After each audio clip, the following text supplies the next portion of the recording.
2 মাস আগে ইলিশের মৌসুম শুরু হলেও দক্ষিণ বঙ্গোপসাগর এবং উপকূলের নদ-নদীতে ইলিশ তেমন ধরা পড়ছে না।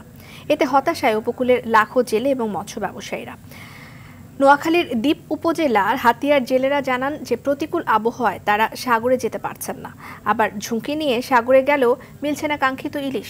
হাতিয়ার প্রতিনিধি ইসমাইল হোসেন কিরণের প্রতিবেদন, জানাচ্ছেন সৈয়দ মাহমুদ।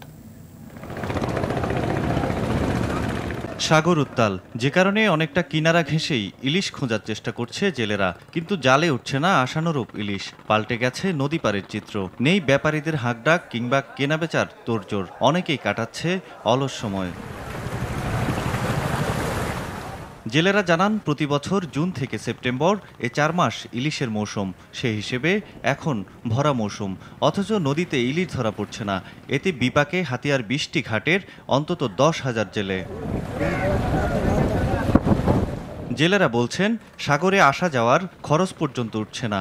দিন কাটছে দাদনের টাকা আর ঋণের কিস্তি পরিশোধের দুশ্চিন্তায়। আমরা এই সিজনে লোসকানে মুই আছি, সামনের দিকে কি হয় তা আল্লাহ ছাড়া বলতে পারি না। আমরা যে পরিমাণে টাকা খরচা করে জাল সাবার করেছি ওই পরিমাণে কোনো মাছ নেই। আমরা প্রতিদিন নদীতে যাই, আমার 8-10 হাজার টাকার মতো খরচ হতে আছে, কিন্তু মাছ পাই কম। শুধু জেলে নয়, কর্মব্যস্ততা না থাকায় ঘাটের ব্যাপারী ও শ্রমিকদেরও দিন কাটছে অভাব অনটনে। বাচ্চা কাচ্চা নিয়ে চলতে খুব কষ্ট। যদি নৌকালারা মাছ পাই তারপরে না আমরা মাছ নাইলে মাছ। এই বছর আমি এখনো অবগতির থেকে 1 জুড়ি মাছ টাকা অবাধ সিটান পাঠাতে পারি।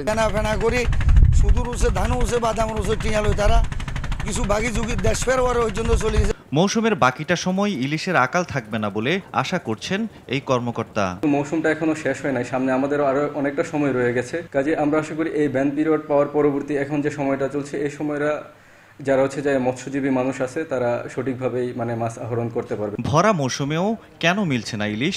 বিশেষজ্ঞরা বলছেন বন্যায় কৃষি জমিতে ব্যবহৃত কীটনাশক নদীতে মিশেছে। এছাড়া পদ্মা ও মেঘনার বুকে অসংখ্য চর জেগে ওঠার কারণে ইলিশের বিচরণ বাধাগ্রস্ত হচ্ছে। তাই নদীর পরিবর্তে গভীর সমুদ্রকে আবাসস্থল হিসেবে বেছে নিচ্ছে ইলিশ।